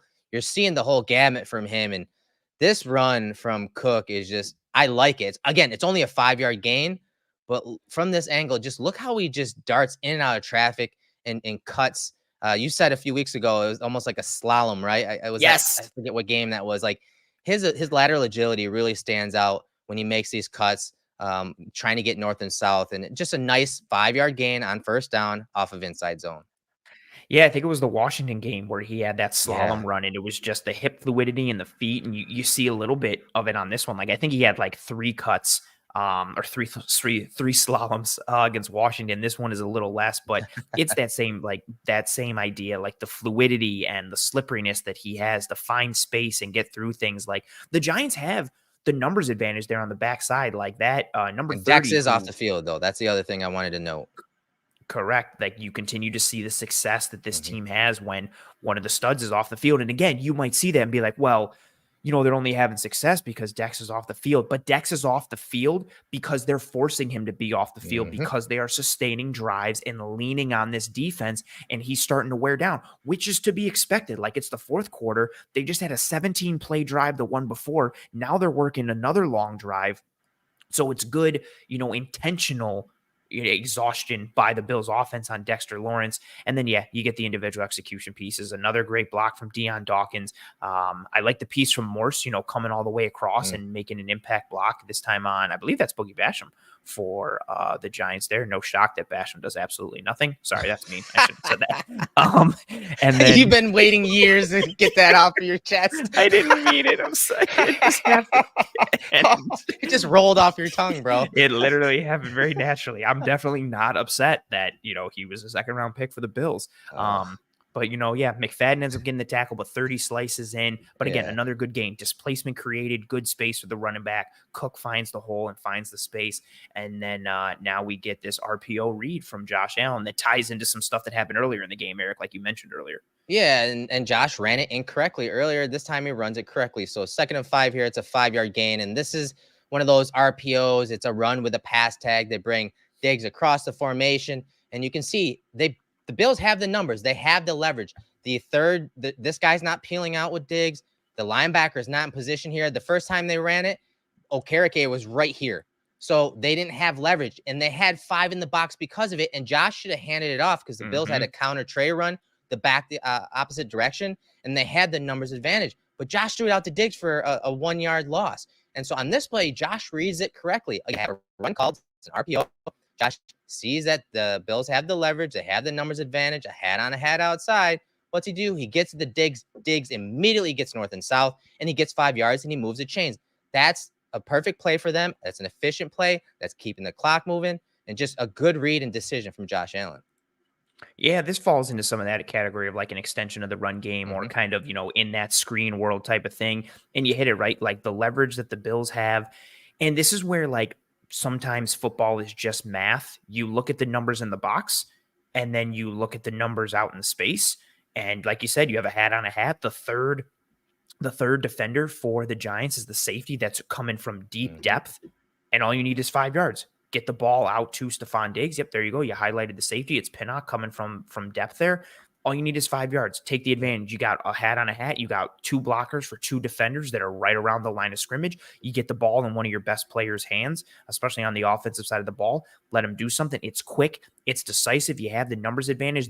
You see 6 right there for the Giants, but then Adoree Jackson is also just to the left of Ward. Yeah. Exactly, you highlighted in there. So it's basically a 7-man box. Then you've got McKinney, who's a split field safety, also on that tight end side, number 29 there. So that's 8 defenders, again, meaning there's only 3 to that passing side, and one of them is Pinnock, who's that deep safety. That means space. That means equal numbers. Take advantage of it. Great read. And exactly like you said, something he didn't do earlier when the numbers advantage said run the ball. And, we got a not positive result from this pass. Right. So next play is 1st and 10 situation, 6:28 left in the game. The ball on the 32-yard line. Back to that weak side block, weak side fold from the Bills here. This time, Torrance is picking up Lawrence. You're getting the pull by Morris, short pull, kick out, and then a 4-yard gain. Again, nothing spectacular, but this is controlling the clock and leaning on that defense again. Just Dex and Williams on this play were just almost unblockable. I mean, it's just unreal. I don't like Williams. He's not all that good, but no matter who you put next to Dex, like that guy's going to look good. And you see him make the play there. But 4-yard gain on 1st down late in the 4th quarter. I like the adjustment, again, by the Bills to go to that weak side block with the center pulling, not the backside tackle. Yeah, it's a nice adjustment, continuing to go to that piece. And it's a good gain. Again, like you said, 4 yards on first down, sets up 2nd and 6. I like the job from Leonard Williams. Like you said, he doesn't allow Dawkins to cross his face and reach him. He keeps working down the line and makes a play, but Dex is the real highlight. Like Torrance has pretty good positioning when he comes down. It's not the most forceful, down block or seal, but Lawrence reads it. And for a dude of his size to Yeah. read this play, like watch him the whole time. He's in the backfield reading it. And then he sees Cook loop Spins around out. and just Great. spins, and he's right there. And he not only does he spin, but he spins and he stays on platform and he stays on the plane of the line of scrimmage that he's on. Like he doesn't spin and gain depth and allow Cook to get more forward. It's right down the line, and then he gets his paws on him. Again, it's a 4-yard gain, so it's a win for the Bills, but that's a really great play by Dex. And again, the fact that he's able to limit that play, if it's not him, that maybe goes for a first down with potentially what could have happened up there. Dude is just a stud inside.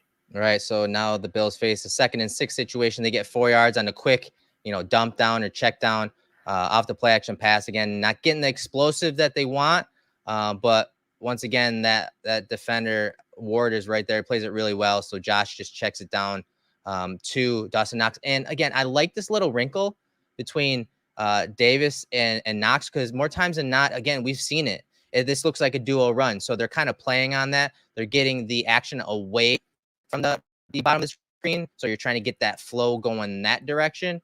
So I like that, but I like the release too, because, Knox kind of blocks initially, allows, Davis to kind of release outside. That's a cool little wrinkle that we saw the Bills struggle with against the Rams a couple years ago. The Eagles pulled it with A.J. Brown, if I remember correctly, going back a few years. But I like that. Again, get it to Knox quickly, 5 yards.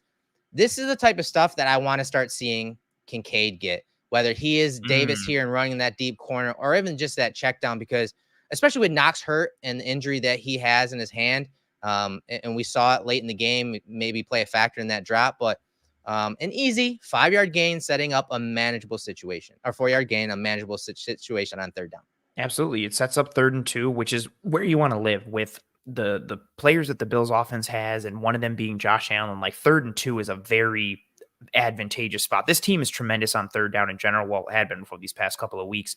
And so getting into that third and manageable piece, I think this is a win on this down. You dump it down, keep things nice and simple, not a heavy mental load on this one. And yeah, I like concepts like this.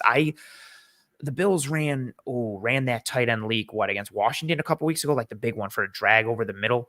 I'm a fan of anything that has I don't care if it's a tight end. I don't care if it's wide receiver. I mentioned it on that pistol play earlier. I love anything where you sell like you're blocking and you let the guy go by you when you release. Sometimes it's a big gain, but even at worst, it's usually like a 4 to 5 yard gain just because of the space just because of the space that's created in conjunction with the run action and whatever route you're pairing it with on a 2-man side. Or again, say you want to run like trips with a nub or something like that, you can create a big explosive if you sell that play and turn it into a leak and let that guy get across the field. I would love to see more of that in this offense. Works here, gets 4 yards. Now we get into a third and very manageable. And Eric, this is a nice one. Just we've seen it in spurts, different points in the year where it'll be Trent Sherfield in the backfield or Stephon Diggs, Ken Dorsey kind of pulling out these different alignments with similar personnel. Right. And so this is 12 personnel. The 2 tight ends are at the top of the screen right here in this bunch set with Cook. And Cook's not in the backfield. Obviously, Diggs is. And this is a 3rd-and-2 play that gets 5 yards. The Bills have run this almost every game where I know they ran in the Commanders game where they had Diggs kind of release out here and run a Texas route. He's run the check down where he kind of just curls it up. He's run against the Raiders. He ran an out route. So this is an option route that we've seen. I mean, from the Patriots in their heyday, right, where they'd have James White run those backside option routes, the weak side option routes from the backfield. So Danny Woodhead, dude, all those and little shifty, small running backs just eating against linebackers. Yep. And so again, and if this was man coverage, that would uncover what is happening as far as coverage goes. But you can tell that it's not man coverage. So what Diggs does is he releases outside. And all he does is he notices that these guys are bailing out. He gets to the sticks. He turns around. Josh throws it in rhythm. It's easy. This is the type of scheming Mhm. that we saw a lot from Dorsey in this game. This is the type of scheming he needs to start extending to other playmakers. This is the type of stuff we want. Like, we don't just want coverage beaters. Okay, we're going to run a smash concept. We expect this coverage, that first read on that under route, that 5-yard in breaking route is going to be open. We don't just want that. We want you scheming up these playmakers outside of Diggs, especially in the first half of games, because we know Diggs can get his at any given point, like you said earlier in this breakdown. He needs to start scheming up plays like with ideas like this for other guys, especially those young playmakers, Dalton Kincaid, to get them targets and opportunities early in the game, like we've seen in some of the better games this year, a la the Raiders and the Miami Dolphins game. Yeah, I was thinking like my immediate thought went to Sherfield out of the backfield against Mm, Miami on mhm. that third down, towards the short side of the field. Yep. You nailed the big piece for me. Like you can tell by the alignment of the defense, this is not going to be man coverage. So it helps Josh, pre-snap identify what potentially is going to happen and unfold here. It gives Diggs a good idea as well. And then this is just, it's never simple pitch and catch, but it is in this instance because it's 3rd and 2. You just needed that linebacker to gain a little bit of depth, which he does based off of Gabe Davis's release. And then Diggs just gets to sit a yard past the sticks and boom, you're good to go. But then he gets it, falls forward, ends up getting 5 on 3rd and 2.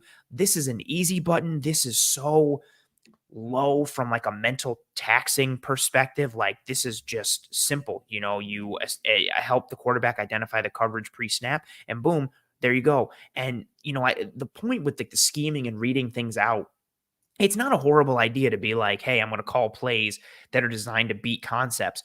But Eric, in today's day and age of the NFL, where so much defense is built around disguising coverages and spinning safeties, rocking and rolling, simulated pressures and creepers and changing fronts and everything, it can be hard to ask a quarterback play in and play out to diagnose all of that and accurately and efficiently process what's happening pre to post snap and then get to all his reads and his progressions. So adding more easy buttons like this that will work regardless of zone or man, or that have these bigger pre snap tells and indicators, would go a long way. Right. And so the Bills come back to their tackle wrap play on 1st and 10. They get another 4 yards. They start, continue to grind that clock out. The combination block on Dex right at the point of attack with Torrance and Morse. And again, just grinding it out, getting 4 yards, nothing special on this play, but going back to what was working. Again, they did the weak side full block a few times. Now they come back to what has worked the entire year, and that's that, backside pull from Dawkins on the tackle wrap. Yeah, and the numbers advantage again, you've got 6 in the box for the Giants versus 6 men on the line of scrimmage for the Bills. So you have an extra gap versus the amount of defenders that are there. And so you have the advantage. And even look at like Okereke, who, this is a good block from Dawkins. And I'm not saying like Okereke's not giving effort here, but look at the way he just kind of comes downhill and like puts a shoulder, like he's tired. Like he's worn Yeah. down from what's been happening in this second half and everything that he's had to do. And again, it's going to be tough for him with his size versus Dawkins' size Mhm. and frame. And Dawkins does a good job here. And again, the numbers advantage and everything. But this is where you see dudes you see kind of the lack of urgency. And it's not because they don't care. They're just starting to get gassed. They're starting to get worn down. And it's easier for this O-line to continue to create displacement, move on guys. Nice double team again on Dexter Lawrence, being able to get him off kilter and onto that inside foot a little bit. So solid job from Torrance. And again, another concept, going to the well, going with what's working, continuing to stay in rhythm and sustain. All right. And so this is the touchdown play. This is sponsored by Easy Loan Auto Sales. This is the making it look easy. And you know what? It wasn't. It No, was it was not not. easy. And it honestly makes me so angry when I think about it. So look at Knox coming across the formation, Anthony. And this is what essentially, if this is going to who it's supposed to go to with man coverage, this is the throw he's got to make. Josh has got to make this right here. And again, he's got space between him and his defender. But if for some reason Josh has a hiccup, which he does here, and doesn't throw it on 2nd and 6, where is he going with the ball? Where's he going with the ball Mhm. after that first read? Diggs is probably the only other guy, and he's still working on that little pivot or return route to the middle of the field. This guy's out. This guy's out with, this guy kind of pulling off to take Cook. So I just don't like this. So you got 1 and 2 here, right? Where's number 3 coming into his line of Mhm. sight? This is not QB friendly design. This is not QB friendly. So now Josh has to turn into the alien Josh, the high variance Josh. And like we said, we don't mind it because for most part in this game, he's played within inside the structure. But you can't deny the fact that once Josh escapes the pocket here and makes this throw to Quintin Morris, I was watching it on the couch, I said, "Oh no," because this Yeah. is one of those plays you have to hold your breath over the middle after scrambling to his right that has resulted in some turnovers, but it's also resulted in a lot of plays like this, high variance plays from Josh Allen, plays that only Josh Allen can make. But more times than not, he's made it into this one hell of a throw to a banged up Quintin Morris for the touchdown. This throw was ridiculous. Moving to his right and again throwing across his body, the juice that he gets on the ball and the placement of it, that's like you're pissed that if you're the Giants, you're gonna be pissed if they Yeah. scored in general. But like to know that that's the one, like, and the coverage isn't even bad. Like he No. just the timing of it, like 24 for the Giants could have easily turned around at any point and just kind of like picked this ball off. He's got juice on it. There's placement, the timing. Also, I like the job from Quintin Morris kind of recognizing that this play went to shit and he has to Mm-hmm. separate and kind of do something about it. So good job for him uncovering. And Allen times it. He waits. This makes me think of um kind of like a basketball play where imagine like Quintin Morris is down in the low post and he spins off a defender and the point guard lobs it up to him Yeah. down low, like under the basket. Like that's the timing we get from Josh Allen here, as if he's the point guard. As soon as Morris uncovers and rolls off at 24, Allen's throwing it, and the timing is great. And it's a really great job from Allen making something out of nothing. Like, oh, that was a great still Yeah. shot. And you can see him cocking it, and then to be able to come through, get some rotation there. It's a beautiful ball. Just the placement, the timing, the Mm. rhythm, everything. There's another defender coming from over the top, so he's got to fit it in between two defenders. But again, Eric, it's awesome, right? Mm-hmm. But it shouldn't have come to that. And I don't mind again the idea of like, oh, you want to run this quick hitter and get it to Knox, but there's got to be like, where is number 3 or where is the outlet? Because when it doesn't work, you can see Allen like it doesn't work, and all of a sudden he's like, Well, and uh. honestly, like my memory was just like they ran this against the Dolphins on 3rd and 6, I think, 3rd and 6, and they ran it to Kincaid. And what happened? Kincaid caught it, and then he got popped Oh right at the yeah. sticks. Same exact play again. If Josh doesn't throw it to this guy, what's next? Yes. This is not giving your quarterback options. I hate it. I hate it. And I fully understand that Josh Allen isn't your typical 1, 2, 3 progression type quarterback more times than not. That's not the world he lives in. But you're not helping your guy out. There's no one in the middle of the field, which has been kind of a talking point for Bills Mafia over the last few weeks. There's no one coming into his line of sight after that coverage, that initial primary read.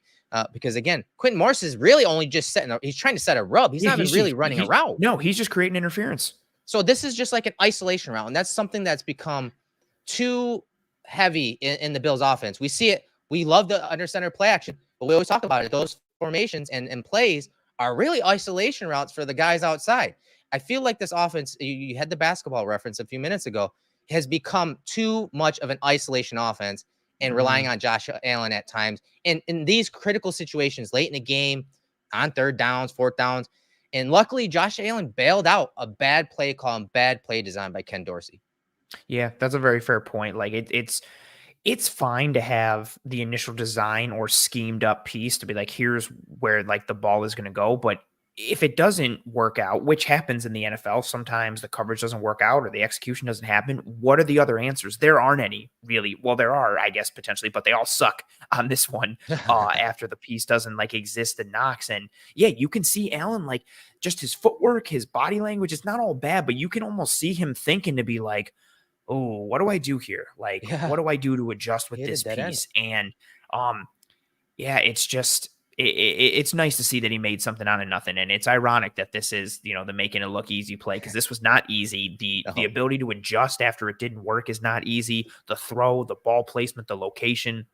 is not easy. So kudos to Allen. And again, kudos to Quintin Morris for guy who didn't even have a route, uncovering, creating some separation, finding space, and making himself available to Allen and making this the Easy Loan Auto Sales sponsored play of the game with making it look easy. And our friends at Easy Loan Auto Sales, you guys should know at this point, regardless of your credit situation, Easy Loan can help you get behind the wheel and on the road to better credit. All vehicles include a 2-year, 24,000-mile warranty, and they have 3 convenient locations in Buffalo, Lockport, and Niagara Falls. They can get you driving today. Go to easyloanauto.com to start your accelerated approval. That website and their information can also be found in the episode show notes, whether here on YouTube or whichever podcasting app or platform you are listening to this show on.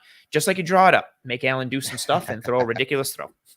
Yeah, man, it was that was fun. We haven't really had a chance to do that where we break down entire drives, and so that was a good time to watch. I hope you guys got something out of it, kind of showing you again how those long drives, something in the prior years that they didn't really do too much of. They were more of that fastball offense, right, Anthony? And so to see that was kind of cool, and I hope you guys got a lot out of it, like we did, because seeing those type of things, you don't really get those type of breakdowns anymore. So thanks to everyone for joining us and hanging in there with us, and hopefully that helped in a therapeutic way.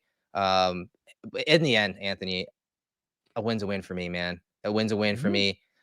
As much bad as a lot of fans think we're in this game, there was a lot of good too. And even when you talk about this offense and the struggles and starting off slow and not being in rhythm, lacking that urgency, you saw that there actually were adjustments being made and calls being made to stay ahead of the defense. And you can't deny that. We just showed you that.